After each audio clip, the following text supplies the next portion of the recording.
네. 여러분 반갑습니다. 굉장히 오래된 것 같기도 하고 또 바로 어제 만난 것 같기도 하고 이렇게 뵈니까 너무 반갑네요. 네, 존경하는 담임 목사님, 우리 김영우 목사님, 그리고 또 교회 장로님들과 모든 재직분들, 또 성도님께서 저희 가정을 위해서 계속적으로 기도해 주시고 또 여러모로 후원해 주셔서 저희가 지난 11월에 파송받고 교회에서 파송받고 또 12월에 한국에서 떠나서 베트남에 도착한 지 7개월 만에 또 이렇게 무사히 한국 땅에서 여러분들을 뵙게 되었습니다. 너무 감사합니다.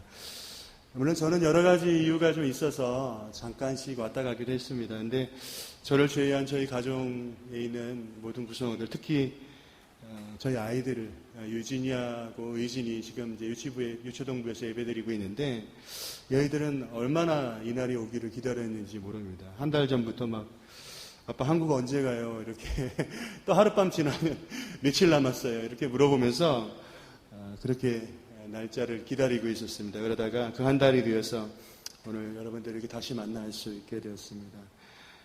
하나님 감사드리고 또 이렇게 만날 수 있는 기회를 허락해 주신 우리 담임 목사님 그리고 여러 성도님들께 다시 한번 감사드리고 싶습니다. 또 이렇게 귀한 주일날 이 귀한 만남으로도 감사한데 또 거기 하나님 말씀을 함께 나눌 수 있는 또 기회까지 더하여 주셔서 또한 감사드리고 싶습니다. 아까 목사님께서 말씀해 주셨지만 오늘 저는 여러분들과 인생의 문제를 해결하는 세 가지 원리라는 그런 제목으로 잠시 말씀을 나누고 나머지 시간들은 베트남에 살았던 이야기들을 좀 나누고 싶습니다. 저나 여러분이나 인생을 살아가면서 매일매일 우리의 삶에 다가오는 크고 작은 문제들, 여러 가지 문제들을 맞이하며 그렇게 살아가고 있습니다. 물론 우리는 믿음을 가지고 있는 사람들이기 때문에 웬만한 문제들은 그리 어렵지 않게 극복하며 또 회복하며 살아갑니다. 하지만 살다 보면 어떤 문제는 우리가 해결하기에 너무나도 큰 문제로 다가올 때가 있습니다. 여기 앞에 학생들도 있겠지만 학생들이라고 그렇지 않은 것은 아닐 것입니다. 누구에게나 큰 문제들이 다가올 것입니다. 그렇다면 여러분들은 이러한 인생의 문제를 맞이할 때 어떻게 해결하고 계십니까? 내가 감당하기에 너무나도 큰 인생의 문제가 다가왔을 때 어떻게 그것을 이겨내고 계십니까? 오늘 본문이 바로 이 이야기를 하고 있습니다. 우리 인생에 다가온 크고 작은 문제들을 과연 어떻게 해결할 수 있을지, 어떻게 이겨낼 수 있을지, 그것에 대하여 이름도 알 수 없는 한 여인의 모습을 통해 우리가 오늘 그 원리를 좀 찾아보려고 합니다. 우리 같이 한번 말씀 한번 읽어볼 텐데요. 오늘 본문 읽었던 말씀입니다. 25절, 26절 좀 띄워주셨으면 좋겠습니다. 자막 25절, 26절 말씀입니다. 네, 같이 한번 읽어보도록 하겠습니다. 25절 시작. 12해를 혈루증으로 앓아온 한 여자가 있어 많은 의사에게 많은 괴로움을 받았고 가진 것도 다 허비하였을 때 아무 효험이 없고 도리어 더 중하여졌던 차에. 여러분 오늘 이 말씀을 잘 살펴보면 지금 현재 오늘 본문에 등장하고 있는 한 여인이 어떤 인생의 문제 속에서 지내고 있는지 그것을 확인하게 됩니다. 그것은 바로 오늘 본문에 이렇게 잘 나와 있는데 혈루증이라는 병이었습니다. 그리고 이 혈루증을 통해 이 여인은 오늘 본문상에서 볼 때 육체적으로 또 경제적으로 많은 어려움에 처해 있었습니다. 하지만 그것은 눈에 보이는 아주 작은 부분에 불과했습니다. 그거 외에도 이 혈루증이라는 병 때문에 더 많은 문제, 더 큰 문제를 겪어야 했는데 여러분 잘 아시겠지만 그래도 제가 혈루증이 무엇인지 그것에 대해서 아주 잠깐 좀 소개한다면 사전적인 정의는 이렇습니다. 만성자궁출혈병이라는 그런 병입니다. 다시 말해서 여성이 생리기간이 아닌데도 불구하고 지속적으로 피를 흘리는 그런 병이라는 것입니다. 그렇다면 이 혈루증이 이 여인의 삶에 어떤 문제가 되었을까요? 몇 가지 예를 들어서 말씀드리겠습니다. 첫 번째로 레위기 말씀을 보면 유대인들에게는 이 정결규례라는 것이 있었습니다. 그래서 피를 흘리게 되면 그것은 부정한 것으로 간주되었습니다. 그리고 피를 흘리는 것과 접촉하는 것도 모두 부정한 것으로 그렇게 간주되었습니다. 그래서 유대인들은 이 정결규례를 따라 피를 흘리는 것과 접촉하는 것이 아예 금지되어 있었습니다. 그렇기 때문에 혈루병이라는 병을 앓게 되면 그 병은 계속해서 피를 흘리는 그런 병이었기 때문에 유대인들의 정결규례에 따라 사람들과 만나는 것, 그것이 금지되어 있었고, 그것과 더불어 만나지 말아야 되니까 멀리서 격리되어서 살아야 했습니다. 그렇기 때문에 이 여인도 이 혈루증이라는 병을 앓음과 동시에 그 어느 누구와도 만날 수 없었다는 것입니다. 그것이 부모이건 자녀이건 또 형제이건 친구이건 좋은 사람이건 나하고 관계가 안 좋은 사람이건 그 누구하고도 만날 수 없을 뿐만 아니라 아예 멀리 떨어져서 홀로 고립된 삶을 살았다는 겁니다. 모든 관계가 끊어지고 또 모든 대화가 끊어졌다는 겁니다. 인간의 삶에 있어서 가장 중요한 그 관계의 단절이 이 여인에게 일어났다는 것입니다. 그리고 두 번째는 이런 관계의 단절도 참 마음 어려운 일인데 거기에 정신적인 모욕과 수치까지 당했다는 것입니다. 왜냐하면 자신이 부정한 사람이기 때문에 혹시나 다른 사람이 자신을 발견하지 못해서 그 사람이 뜻하지 않게 자신과 접촉해서 그 사람 또한 부정한 사람이 될까봐 어디에 있든지 또 무엇을 하든지 아주 큰 목소리로 나는 부정한 사람입니다. 나는 부정한 사람입니다. 나는 하나님께 벌을 받고 있습니다. 이렇게 외치면서 살아야 했다는 것입니다. 그리고 세 번째로는 항상 죽을 수도 있다는 그런 공포감에 시달렸다는 겁니다. 왜냐하면 부정한 사람은 돌로 쳐서 죽여도 율법적으로 아무런 문제가 되지 않았던 그 시대에 그런 시대였기 때문에 언제나 죽음의 공포 속에서 살아야만 했다는 것입니다. 그리고 계속하여 오늘 본문에서 우리가 아까 보아서 알 수 있듯이 이 병으로 인해 건강이 약해질 대로 약해져 있었고 또 그로 인해 재산도 많이 허비해서 재정적으로 많은 어려움을 당했다는 것입니다. 근데 결정적으로 이것이 오늘 본문 보니까 12년이라는 기간 동안 지속되었다는 겁니다. 여러분 12년이면 그냥 문자 그대로 놓고 봐도 결코 짧지 않은 기간입니다. 한번 생각해 보십시오. 어떤 사람과 말 못하는 게 12년이라고 생각해 보세요. 또 정신적인 수치와 모욕을 12년 동안 당했다고 한번 생각해 보십시오. 또 죽음의 공포에서 12년 동안 지냈고 또 병약한 육체를 12년 동안 가지고 있었다고 생각해 보십시오. 또 재정의 문제로 12년 동안 어려움을 당했다고 한번 생각해 보셨으면 좋겠습니다. 그런데 이러한 문제를 12년 동안 겪고 있다고 지금 본문에서 말하고 있다는 것입니다. 12년이라는 시간을 문자 그대로 놓고 해석한다고 해도 이 여인이 얼마나 어렵고 힘든 삶을 살고 있었는지, 얼마나 오랜 시간 동안 이러한 문제들 속에서 자신의 삶을 지탱하고 있었는지 우리는 오늘 본문을 통해 쉽게 확인할 수 있다는 것입니다. 그런데 성경에서는 이 숫자를 세는 개념을, 숫자를 해석하는 개념이 또 다른 방법으로 해석되기도 한다는 것입니다. 그리고 그 해석으로 오늘 본문에 등장하는 10이라는 숫자를 다시 한번 해석해 보니까 문자 그대로의 12년은 흔히 그런 얘기하죠. 세 발의 피라고 얘기하는데 정말 조금 아주 작은 부분에 불과하다는 것입니다.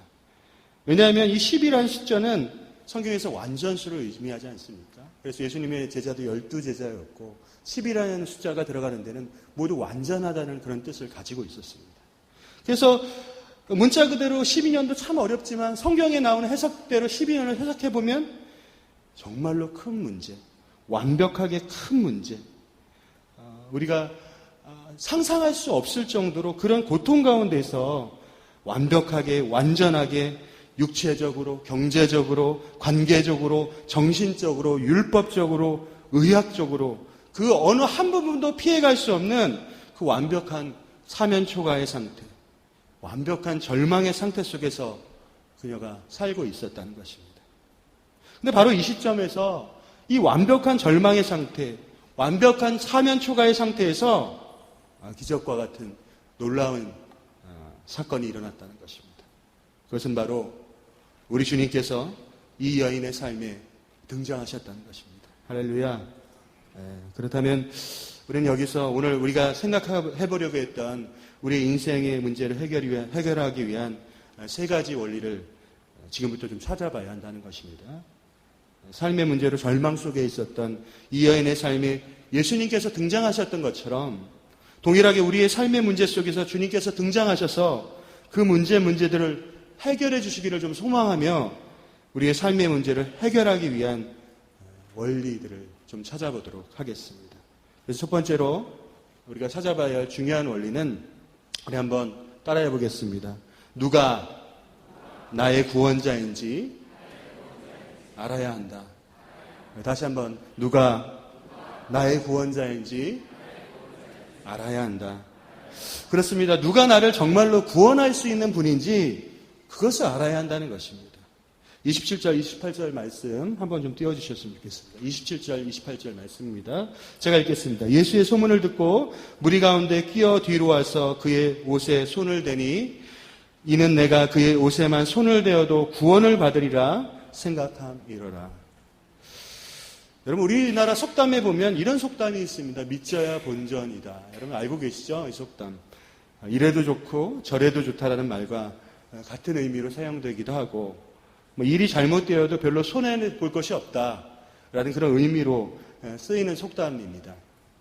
그런데 신앙생활을 하는 사람들 중에 어떤 사람들은 이런 믿져야 본전이라는 생각을 가지고 신앙생활을 하고 계시는 분도 있으신 것 같습니다. 물론 이 자리에는 한 분도 안 계시겠지만 제가 아시는 분이 그런 분이 계셔서 한번 좀 소개해드리고 싶습니다. 제가 베트남에서 평일에는 그 실용음악학원에서 사람들을 좀 가르치고 있습니다. 강사로 일하고 있습니다. 그리고 거기에서 많은 분들을 좀 만나고 있는데 그 중에 아주 열심히 저한테 드럼을 배우러 오고 계시는 남자 어른이 한 분 계십니다. 오시면 저에게 항상 자기가 베트남에 와서 아주 크게 사업에 성공했다고 그렇게 매번 오실 때마다 자랑을 하십니다. 근데 그러다가 하루는 교회에 대한 이야기를 좀 하게 되었습니다. 그분이 말씀하시기를 자기는 한국에서 아주 열심히 신앙생활을 하셨던 그 집사님이라고 그렇게 말씀하셨습니다. 그래서 제가 그러면 베트남에서도 교회에 출석하고 계시냐고 그렇게 좀 물었습니다. 그랬더니 답하시기를 지금은 사업이 너무너무 바빠서 그렇게 못한다는 것입니다. 하지만 조금 있다가 좀 덜 바빠지면 그 교회에 다시 나갈 거라고 그렇게 말씀하시는 겁니다. 그러면서 지금은 내가 돈을 벌어야 할 때라고 그래서 주님께서도 좀 이해해 주시지 않겠냐고 그렇게 이야기하시는 겁니다. 그리고 지금 지키지 못한 예배 생활이나 헌금 생활이나 그런 거 그때 가서 더 열심히 하면 되지 않겠냐고 그렇게 말씀하시는 겁니다. 여러분은 어떠신가요? 혹시 이런 분은 안 계시겠지만 오늘 주일 예배 이렇게 오는 것 또 돈 버는 것하고 두 개의 선택의 기로가 있다고 한번 생각해 보셨으면 좋겠습니다. 근데 그 돈 버는 것 때문에 혹시 주일 예배를 빼먹으려고 생각해 보신 적은 없으시죠, 여러분? 혹시 주일 예배와 가족여행 이렇게 선택의 순간이 있는데 그 가족여행 때문에 주일 예배를 슬그머니 뒷전으로 미루고자 생각해 보신 분들 아마 이 자리에 없으실 거라고 생각합니다. 근데 어떤 분들이 그런 생각하신다는 것입니다. 예배에 못 가는 것이 좀 미안하긴 하지만 주님 나중에 다 갚아드릴게요.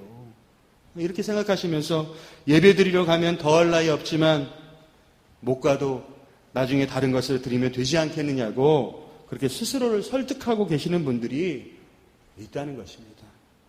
근데 이것이 문제라는 겁니다. 우리의 신앙을, 우리의 믿음을 우리가 지켜야 할 최고의 가치, 그 중요한 가치를 마치 믿져야 본전 이런 식으로 선택의 범주에 놓고 이거 아니면 이것도 괜찮다. 이런 식으로 생각하는 것이 문제라는 것입니다. 그렇기 때문에 어떤 분들에게는 오늘 본문 말씀에 등장하는 이 여인의 행동, 이 이름도 알 수 없는 이 여인의 행동이 어쩌면 믿져야 본전의 모습으로 보일 수도 있다는 겁니다. 예수님의 옷자락에 손을 대서 나으면 감사. 그렇지 않아도 괜찮아. 믿져야 본전. 이런 식으로 오늘 본문을 해석할 수도 있다는 것입니다. 근데 오늘 본문을 보면 이 혈루증을 앓던 여인의 선택은 이 혈루증을 앓던 여인이 예수님의 옷자락을 이렇게 만졌던 사건은 그저 믿져야 본전이라는 식의 선택이 아니라 사람들이 자신을 돌로 쳐서 죽일 수 있다는 그 죽음의 공포 속에서 목숨을 걸었던 용기이고 결단이었다는 겁니다. 여러분, 믿음은 결단입니다. 아멘. 절대로 믿져야 본전 아니라는 걸 꼭 기억하셨으면 좋겠습니다. 그렇다면 어떻게 이 여인이 이러한 믿음의 결단을 내릴 수 있었을까요? 그것은 바로 이 여인은 오직 예수님만이 자신을 구원할 수 있는, 지금 자신의 문제와 상황을 모두 해결할 수 있는 유일한 구원자라고 믿었다는 것입니다. 할렐루야. 세상이 우리를 자꾸 속이고 있죠. 마치 우리의 문제를 해결해 줄 수 있는 것이 돈인 것처럼 속이고 있고, 또 권력인 것처럼 속이고 있고, 또 명예인 것처럼, 또 요즘은 삶의 여유인 것처럼 그렇게 속이고 있습니다. 근데 여러분, 속지 마시길 바라겠습니다. 오직 우리의 삶의 문제를 해결해 주실 수 있는 분은 우리의 창조자이시고, 우리 삶의 소유자이시고, 또 우리의 유일한 구원자이신 바로 그분, 예수 그리스도라는 사실을 믿으시는 여러분들 되시길 바라겠습니다. 그렇다면 이제 두 번째로 우리의 삶의 문제를 해결할 수 있는 원리 또 한 가지를 여러분들에게 좀 소개하고 싶습니다. 같이 한번 또 따라 해보겠습니다. 행동하는 믿음이 문제를 해결할 수 있습니다. 한 번 더 해볼까요? 행동하는 믿음이 문제를 해결할 수 있습니다. 여러분, 사랑하는 여러분, 야고보서 기자가 이런 이야기를 했습니다. 행함이 없는 믿음은 죽은 믿음이다. 그렇게 얘기했습니다. 그렇습니다. 우리가 우리의 구원자가 누구인지 명확하게 알았다면 그 다음 단계는 아는 것에 그치는 것이 아니라 이제 믿음으로 행동해야 한다는 것입니다. 우리가 하나님의 말씀으로 용기를 얻었다면 이제 그 말씀을 붙잡고 믿음으로 실천해야 한다는 겁니다. 그래야지 우리 앞에 놓인 여러 가지 인생의 문제들을 해결할 수 있다는 것입니다. 그렇다면 정말 그런지 우리가 믿음으로 행동할 때 우리 앞에 놓인 여러 가지 인생의 문제들을 정말로 해결할 수 있을지 오늘 본문 말씀을 통해 다시 한번 좀 확인해 보도록 하겠습니다. 여러분, 오늘 본문 말씀을 보면, 자세히 살펴보면 두 번에 걸쳐 무리라고 불리는 그런 사람들이 등장하는 것을 확인하게 됩니다. 그리고 여러분들도 잘 아시겠지만 예수님께서 다니시던 곳에는 언제나 이렇게 무리라고 불리던 사람들, 그런 사람들이 많이 있었습니다. 그리고 제가 생각하건대 이 사람들에게도 오늘 혈루증을 앓고 있던 이 여인만큼은 아니지만 그 나름대로 인생의 여러 가지 문제, 크고 작은 문제들, 가정의 문제, 물질의 문제, 육체의 문제, 정신적인 문제, 질병, 관계, 이런 여러 가지 문제들이 있어서 그것 때문에 힘들어하고 있었을 겁니다. 그래서 어떻게 하면 주님께 좀 해결을 받을까 해서 주님 있는 곳에 모여 있거나 또 주님을 따라다녔을 것입니다. 그런데 중요한 것은 오늘 본문에서 이런 인생의 어려운 문제들을 속 시원하게 해결받은 사람은 오직 한 사람뿐이었다는 것입니다. 바로 혈루증을 앓고 있었던, 이름도 알 수 없는 그 한 여인이 그 한 사람이라는 겁니다. 그랬더니 왜 그랬을까요? 왜 그 수많은 사람 중에 오직 이 여인만이 문제를 해결받을 수 있었을까요? 근데 오늘 본문을 보니까 그 해답이 나온다는 것입니다. 우리 28절 말씀 한번 띄워주셨으면 좋겠습니다. 28절 말씀 같이 한번 읽어보도록 하겠습니다. 시작. 이는 내가 그의 옷에만 손을 대어도 구원을 받으리라 생각함일러라. 혹시 여러분 펜이나 이런 게 가지고 계신 분들 계시다면 여기 생각함일러라는 말씀에 한번 이렇게 줄을 한번 그어보셔도 좋겠습니다.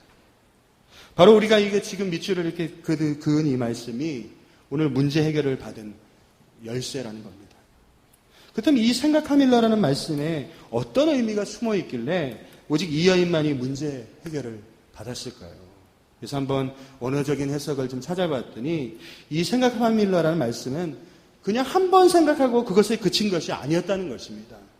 지금 이 여인은 자신의 믿음을 행동으로 옮기면서 주님께서 자신을 구원해 주실 거라고, 주님께서 자신의 문제를 분명하게 해결해 주실 거라고 생각하고 또 생각하고 또 생각하고 또 생각하고 계속해서 생각하면서 자신의 믿음을 확인했다는 것입니다.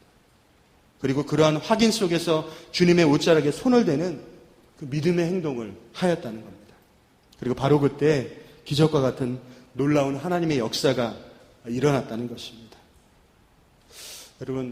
여러분들은 과연 얼마나 여러분들의 믿음을 확인하고 계십니까? 오늘 본문의 이 여인처럼 한 번 이례적인 생각이 아니라 주님께서 역사하실 것이라 믿고 또 믿고 또 믿고 계속해서 자신의 믿음을 확인하시면서 그것을 행동으로 그렇게 실천하고 계시냐는 것입니다. 혹시 기도하지 않고 믿음으로 행동하지 않고 그냥 말로만 하는 것은 아니냐는 것입니다. 여러분의 믿음을 계속해서 확인하는 그런 은혜가 있으시길 바라겠습니다. 또 그것이 확인되었다면 믿음으로 실천하는 은혜 또한 있으시길 바라겠습니다. 하나님은 분명히 우리의 믿음과 행동을 통해서 기적을 만드십니다. 할렐루야. 이제 마지막으로 우리 삶의 문제를 해결하는 세 번째 원리 여러분 말씀드리겠습니다. 한번 따라해 보겠습니다. 진정한 고백이 평안을 누리게 합니다. 여러분 이제 이 여인에게 기적과 같은 일이 일어났습니다. 자신이 가지고 있었던 자신의 삶을 억누르고 있었던 엄청난 문제들이 주님을 만나 그분을 진정한 구원자로 믿고 또 믿음의 행동을 보였을 때 해결되는 역사가 일어났다는 겁니다. 그런데 아직 중요한 한 가지가 더 남아있다는 겁니다. 그것은 어쩌면 우리가 놓치기 쉬운 그런 원리인데 바로 고백이라는 것입니다. 고백. 33절 말씀입니다. 제가 읽어보도록하겠습니다. 33절 한번 띄워주십시오. 여자가 자기에게 이루어진 일을 알고 두려워하여 떨며 와서 그 앞에 엎드려 모든 사실을 여쭈니. 사랑하는 여러분, 우리 주님께서는 주님을 통해서 일어난 역사들, 그 사건들에 대해서 고백받기를 원하십니다. 이미 모든 사실을 알고 계시지만 그래도 주님은 우리의 고백 듣는 것을 기뻐하신다는 것입니다. 그렇기 때문에 우리가 어떤 문제를 해결받았다면 우리에게 놓인 그런 상황들, 그런 것들 때문에 회피하거나 감추지 말고 나의 문제를 해결한 분이 누구신지, 그분이 어떻게 나의 문제를 해결하셨는지 그것을 감사하며 고백할 수 있어야 한다는 것입니다. 여러분 이거 간증이라고 얘기하죠. 그것을 우리가 간증할 수 있어야 한다는 것입니다. 그리고 바로 그때 우리 인생의 문제를 완벽하게 해결받을 수 있다는 것입니다. 받을 수 있다는 것입니다. 그리고 그것을 오늘 본문에서 우리 주님께서 평안이라고 그렇게 말씀하고 계시다는 겁니다. 34절 말씀 한번 보여주셨으면 좋겠어요. 우리 같이 한번 좀 읽어보도록 하겠습니다. 34절 말씀입니다. 시작. 예수께서 이르시되 딸아 내 믿음이 너를 구원하셨으니 평안히 가라. 내 병에서 놓여 건강할지어다. 평안이라고 말씀하신다는 겁니다. 근데 이 평안이 잠시 잠깐 누리는 그런 평안이 아니라고 합니다. 오늘 본문에서 이 평안을 이렇게 해석합니다. 원어적인 성경 해석을 보면 지금부터 펼쳐지는 모든 삶이 언제나 항상 계속해서 평안할 것이라고 그렇게 말씀하신다는 것입니다. 이런 평안의 은혜, 영원한 평안의 은혜를 누리시는 저와 여러분들 되시길 바라겠습니다. 한 할아버지가 있었다고 합니다. 근데 어느 날 이 할아버지가 산책을 하다가 이상한 것을 하나 발견했다고 합니다. 매일 같은 곳을 이렇게 산책을 했는데 그날따라 그곳에 고장난 자전거 하나가 이렇게 놓여 있더란 겁니다. 그래서 이 할아버지가 이 고장난 자전거를 가지고 집에 왔다고 합니다. 그리고 이것으로 재미삼아서 뭔가 좀 해볼까 생각하다가 자전거의 안장, 사람이 타는 안장이 있죠. 그 안장하고 또 이렇게 핸들을 딱 띄워갖고 두 개를 딱 붙여놓고 황소머리 이렇게 이름을 지었다고 합니다. 안장을 이렇게 띄워놓고 이렇게 하니까 황소머리가 됐나 봐요. 근데 이 황소머리가 얼마의 시간이 흘러서 경매장에 나왔다고 합니다. 근데 고장난 자전거로 만들어진 이 황소머리가 경매장에 나온 것도 참 신기한 일인데 그것이 어떤 사람에게 낙찰되었다고 합니다. 얼마에 낙찰되었는지 아십니까? 무려 293억 원에 낙찰되었다고 합니다. 아무도 안 놀라시네요. 그렇다면 이 황소머리를 만든 사람이 과연 누구길래 이 쓰레기 같은 자전거 하나, 그 재활용한 것이 이토록 엄청난 금액이 낙찰되었을까요? 그 사람 바로 피카소라는 사람이었다고 합니다. 피카소가 1942년에 고장난 자전거 하나로 만들었던 작품이 바로 황소머리였다고 합니다. 여러분 그렇습니다. 아무리 보잘것없는 물건이라도 그것을 다루고 만지는 사람이 누구냐에 따라 그 가치는 전혀 달라질 수 있습니다. 마찬가지로 우리의 인생도 어렵고 힘들고 문제투성이고 아무런 가능성 없어 보일지 모르지만, 그래서 마치 누군가가 버린 쓰레기 같은 자전거처럼 보일 수도 있지만 그것을 다루시는 분이 하나님이시라면 우리 인생은 위대한 예술품으로 바뀔 수 있습니다. 여러분, 혹시 삶의 문제 때문에 어려워하고 힘들어하시는 분들 이 자리에 혹시 계십니까? 너무 걱정하지 마시길 바라겠습니다. 여러분, 힘내셨으면 좋겠습니다. 주님을 유일한 구원자로 믿으시고 그 믿음으로 행동하시고 또 고백하셨으면 좋겠습니다. 하나님께서 분명히 여러분의 삶을 평안의 길로 인도하실 것입니다. 여러분의 매일의 삶이 기적과도 같은 그런 삶이 될 것입니다. 이런 애가 여러분들 가운데 있으시길 간절히 바라겠습니다. 말씀 마치고 제가 지난 7개월 동안 저희 가정이 베트남에서 어떻게 지냈는지 그런 일들과 또 비전 그리고 기도 제목을 잠시 나누도록 하겠습니다. 한번 PPT 좀 보여주셨으면 좋겠습니다. 네. 여러분 보시면 알겠지만 베트남 빨간극기입니다. 딱 보시면 아시겠지만 무서운 나라입니다. 사회주의 국가고요. 혁명을 의미하는 그런 색깔을 의미하죠. 다음 장 보내주셨습니다. 저희 가족이 지난 11월 달에 교회에서 파송받고 또 12월 달에 출국했습니다. 그래서 지금까지 3월 30일 날 OMS 기독교 대한선교회 해외 선교국 선교사로 허입되었고요. 2016년 6월에 베트남 선교회에 정식 회원으로 가입되었습니다. 다음 사진 보여주십시오. 베트남이란 나라 아시겠지만 이렇게 생겼습니다. 인도차이나 반도라고 해서 5개국이 있는데 그 5개국 라오스, 미얀마, 태국, 캄보디아, 베트남 이렇게 5개국입니다. 그 나라 중에 남과 북으로 길게 연결된 나라가 바로 베트남입니다. 중국과 맞닿아 있고요. 가끔 중국과의 영토 분쟁도 있지만 이 나라는 굉장히 자존심이 센 나라입니다. 미국과의 전쟁에서 이겼다는 자존심.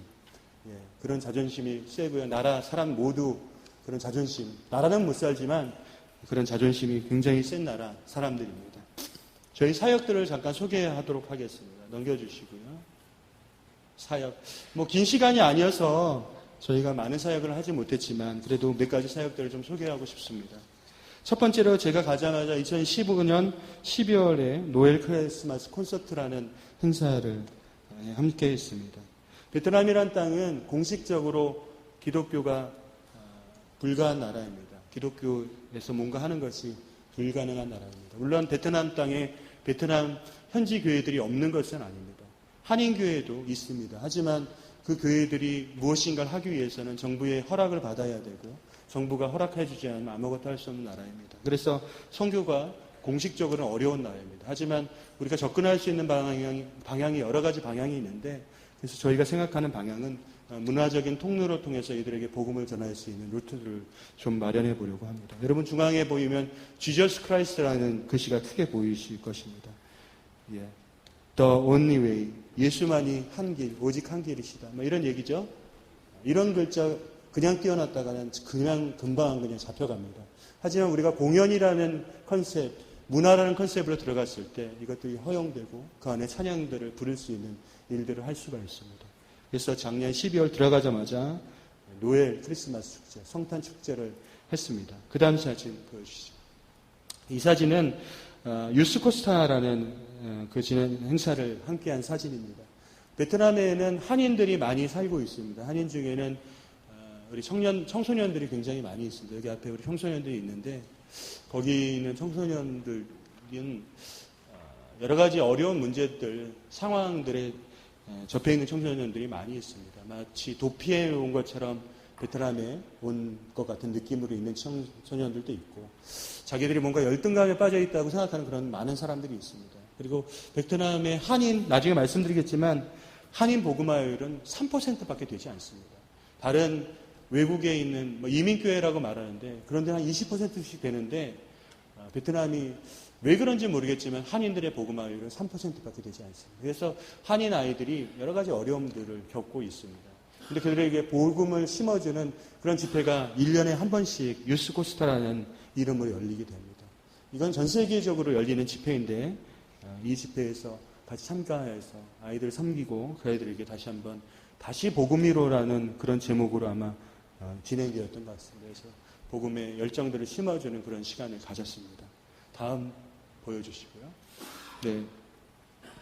저하고 같이 동역하신 선교사님 계시는데 그분께서 이제 베트남인들과 한인들을 같이 함께 섬기며 오케스트라를 창단하셨습니다. 음악을 전공하신 분이신데 그래서 그 공연을 같이 하면서 그 공연장에 모이는 수많은 사람들 앞에서 오케스트라가 현대의 메시아에 나오는 할렐루야 찬양 같이 협연하는 그런 찬양을 하였습니다. 불가능한 일입니다. 이런 거.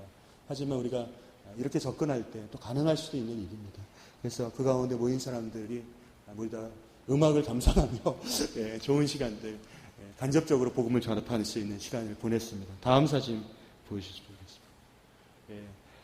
공장의 전도 집회에 나갔습니다. 여기에 사장님께서 굉장히 신실하신 장로님이신데 자기 직원들이 1000명인데 이 사람들에게 어떻게 복음을 전할 수 있을까 생각하다가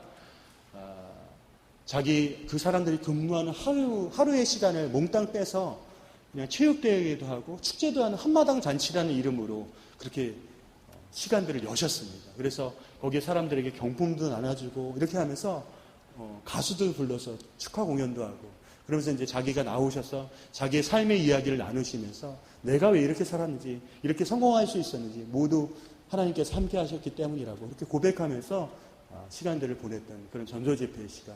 약 1000명의 사람들에게 또 복음을 전할 수 있는 그런 기회를 가졌습니다. 다음 사진 남겨주시죠. 제가 또 하는 일은 한인교회를 좀 돕는 일입니다. 여러분 아시겠지만 제가 하나님께서 달란트를 좀 주셔서 이런 기계들 다루는 것 좀 하지 않습니까? 그래서 거기에서도 그런 소요와 필요가 있습니다. 그래서 제가 가니까 좀 선교사님들이 도움을 요청하시는 분들이 계셔서 작은 교회들 이렇게 음향 같은 거 도와드리고 또 드럼이나 악기 같은 거 이렇게 시공해드리는 그런 일들로 좀 돕고 있습니다. 어떻게 살았는지 좀 또 보여드리겠습니다. 다음 사진이요. 제가 2016년 3월부터 주중에는 실용음악학원에서 강사로 그렇게 지내고 있습니다. 저희가 이제 후원이 그렇게 많지 않기 때문에 자비량을 좀 많이 하고 있습니다. 그래서 제가 거기서 페이를 받아갖고 살면서 이제 하고 있는데 한국에서는 절대로 볼 수 없는 실용음악학원의 광경입니다. 저렇게 막 밑에다가 이렇게 스포츠 같은 거 해놓고 그렇게 이제 드럼을 놓고 아이들을 가르치는데 그래도 제가 아주 유명 강사입니다. 무려 40명이나 저에게 악기를 배우고 있습니다. 그렇게 지내고 있고요. 그 다음 사진이요. 저희 아내는 지난 2월부터 유치원에서 전혀 또 해보지 않은 유치원 교사로 일하고 있습니다. 아이들 한인 유치원, 한인 아이들도 있고 한배 아이들하고 한국 부모와 베트남 부모에 대해서 태어난 한배 아이들 같이 있는 그 유치원에서 일하고 있습니다. 저희 교회 한인교회에서 운영하는 유치원이고요. 거기서 지금 지난 2월부터 일하고 있으면서 하나님께서 자기에게 주신 그 언어적인 달란트를 이용해서 어떻게 베트남인들에게 사역할 수 있을지 지금 고민하면서 그것들 준비하고 있습니다. 다음 사진 보여주십시오. 저희 아이들이 지난 12월에 들어가서 6개월 동안 학교를 못 다녔습니다. 왜냐하면 한인학교나 여러 가지 국제학교들 상황이 안 맞아서 못 들어갔고 그러다가 저희가 선택한 것이 베트남 사립학교에 들어갈 수 있었습니다. 인터내셔널 학교들을 대부분 다니죠. 국제학교들 다니는데 국제학교는 너무 비용이 많이 들어서 저희가 엄두도 낼 수 없고 그래서 베트남 아이들이 대부분인 학교에 저희 아이들이 들어가게 되었습니다. 6개월 동안 힘이 들어서 막 집에서 저하고 둘이 이렇게 있고 제가 밥 먹이고 아내가 나가 있을 동안 제가 이렇게 밥 먹이고 데리고 다니고 학원 데리고 다니고 그러다가 이제 학교에 다니니까 진짜 좋은 건지 좋은 척을 하는 건지 모르겠지만 학교 안에 매우 잘 지내고 있다고 자기애들이 얘기하고 재밌다고 이렇게 얘기해서 저희가 감사하고 있고요. 그래서 VAS라고 베트남 오스트리아에서 같이 이제 한 그런 학교가 있는데 그 학교에 의진이는 원래 한국에서는 3학년이고 유진이는 2학년 그 나라에서 한국에서 들어가면 4학년이고 유진이는 3학년인데 모두 언어 때문에 1학년으로 들어갔습니다. 물론 저희는 걱정하지는 않습니다. 거기에서 잘 자랄 수만 있다면 그것이 은혜이고 감사할 제목이라고 생각합니다. 앞으로의 계획을 좀 말씀드리고 싶습니다. 다음 넘겨주시고요. 네, 보여주시면. 다음이요. 예, 기도 제목 저번에 보내드렸는데 저희가 SMC라는 일종의 학원을 하나 제가 오픈을 하게 됩니다. 8월 8일 들어가자마자 오픈하고 지금 준비하고 있는데 좀 이렇게 사람들이 많은 어떤 아파트가 있는 그런 데서 하게 됩니다. 여기는 제 달란트를 따라 아이들을 음악을 가르치는 통로로 사용되려고 지금 준비하고 있습니다. 다음을 넘겨주시고요. SMC, 제 친구가 디자인을 했어요. 싸이공 뮤직 클래스라고 해서 싸이공 음악 클래스, 교실인데 싸이공은 여러분들 오래된 분들 다 아시겠지만 지금 호치민이라고 불리는 그곳이 바로 싸이공입니다. 저희가 살고 있는 호치민이 옛날엔 싸이공이라고 불렸습니다. 근데 제가 이 이름을 지으면서 하나님께서 감동을 주셨는데 다음 한번 넘겨주세요. SMC, 싸이공 뮤직 스쿨이라고 그렇게 내놓지만 실제로 사람들이 보기에는 음악학원이지만 저기를 저는 싸이공 미션 센터라고 제 마음 가운데 마음을 두고 있습니다. 이 싸이공 미션 센터, 또 밑에 있는 성결 미션 센터, 성결 미션 센터. 이것을 드러내놓고 할 수 없는 일입니다. 하지만 크게 대문자로 싸이공 미션 센터 이렇게 하지 못하지만 감동 주셔서 제가 아이들을 가르치면서 거기를 저희 센터로 사용하면서 사역들을 진행하려고 지금 계획하고 있습니다. 첫 번째는 그거고요. 또 두 번째 계획은 다음 넘겨주시면 제가 같이 이제 사역하시고 동역하시는 분 중에 20년 차 되시는 선교사님이 한 분 계십니다. 이분은 소수부족을 주로 섬기시는 선교사님이신데 이분께서 이제 저한테 그런 얘기를 하셨어요. 그러니까 제가 이제 음향 쪽 일들을 많이 하니까 자기가 소수부족을 가니까 교회들이 다 이렇게 보이는 교회들이랍니다. 근데 베트남의 그 현지인들이 지내는 교회는 이 소수부족으로부터 시작된 교회들입니다. 여기에서 기도하고 하지만 여기가 가장 핍박받는 교회들입니다. 그래서 교회를 넓힐 수도 없고 저렇게 무슨 운막 같은 데서 하지만 또 아이들이 주일이 되면 바글바글하게 모인다고 합니다. 그런데 잘 감당이 안 된대요. 우리가 이렇게 좋은 시스템으로 이렇게 이해하게 하지만 그런 데는 잘 되는 것이 없다고 합니다. 아까 목사님께서 광고 중에 우물 파는 이야기 인도하셨는데 저는 그 얘기도 베트남에서는 있습니다. 베트남에 우물 파주는 이야기도 있는데 제가 어떻게 할 수 있을까 고민하다가 그 아이들에게 저렇게 미니 시스템을 좀 이렇게 보내서 교회에다 도왔으면 어떨까 하는 그런 마음을 가지고 지금 기도하고 있는 중입니다. 네, 기도 제목 말씀드리겠습니다. 기도 제목 넘겨주시고 다음 넘겨주시고요. 네, 여러분 보시면 아시겠지만 영육간의 강건을 좀 위해서 기도해 주셨으면 좋겠습니다. 여러분 더우시죠? 베트남은 항상 이 날씨입니다. 항상 이 날씨입니다. 나가면 이 날씨입니다. 3월, 4월, 5월은 45도 정도 됩니다. 항상 이 날씨입니다. 감사하셨으면 좋겠어요. 영육간의 강건을 위해서. 가끔가다 이렇게 뭐 하다 보면 정신이 핑 이래요. 땀을 너무 많이 흘려서 그런지 모르겠는데 그럴 때가 가끔 있거든요. 그리고 이제 제가 아까 설교 중에 말씀드렸는데 작은 동네 한인들이 좀 있다 보니까 한인 선교사들 가운데도 좀 여러 가지 어려운 문제가 있습니다. 말 조금 이렇게 잘못하면 와해돼 갖고 나중에 관계적인 문제들이 막 돌아오고 그래서 가끔 어려운 일들을 겪을 때가 있습니다. 영육간의 간거를 위해서 기도해 주시고 또 기도하고 있는 것 사형의 지경이 계속 넓혀질 수 있도록 그렇게 좀 기도해 주셨으면 좋겠습니다. 또 언어의 진보 지금까지 가서 저희는 그냥 계속 그냥 생활하고 하니까 아직은 언어를 그렇게 많이 배우지는 못했습니다. 그래서 제가 돌아가서는 이제 지속적으로 학교에 좀 들어가서 언어를 좀 배우려고 생각하고 있습니다. 언어의 진보를 위해서 기도해 주시고 또 저희 아이들 아까 말씀드렸는데 하나님의 돌보심 안에서 건강하게 그렇게 자랄 수 있도록 학교는 좋습니다. 잘 다니고 있는데요. 중요한 것은 교회 다니는 아이들은 저희 아이들밖에 없습니다. 저희 아이들이 와서 이런 얘기를 했어요. 저한테. 아빠 애들이 기도를 하나도 안 해요. 이렇게 얘기를 하더라고요. 그래서 이 아이들이 그 가운데서 싸워야 할 영적 싸움은 바로 그 싸움이구나 그런 좀 생각을 하게 되었습니다. 다음 재정에 대한 문제들 매월 필요한 그런 재정들이 있습니다. 선교센터 새롭게 열게 되는데 거기에 필요한 것들이 또 있고요. 진행되는 사역들이 있습니다. 사역들이 하나님의 보호하심이 정말 필요합니다. 왜냐하면 베트남은 정말 가면 개방된 나라처럼 보입니다. 막 자유롭게 활동하고 사람들 간에 막 교류도 있고 유튜브 보고 인터넷에서 나오는 것도 다 볼 수 있고 물론 인터넷 속도가 굉장히 느리지만 그래도 다 할 수 있는 건 다 할 수 있습니다. 하지만 중요한 거는 결정적인 순간에 공산주의라는 겁니다. 그게 가장 어렵습니다. 그래서 결정적인 순간에 아무것도 할 수 없게 만드는 나라일 수도 있습니다. 그래서 여러분 기도해 주시고요. 그다음에 복음화를 위해서 아까 말씀드렸지만 현지인 1%, 그다음에 한인 3%입니다.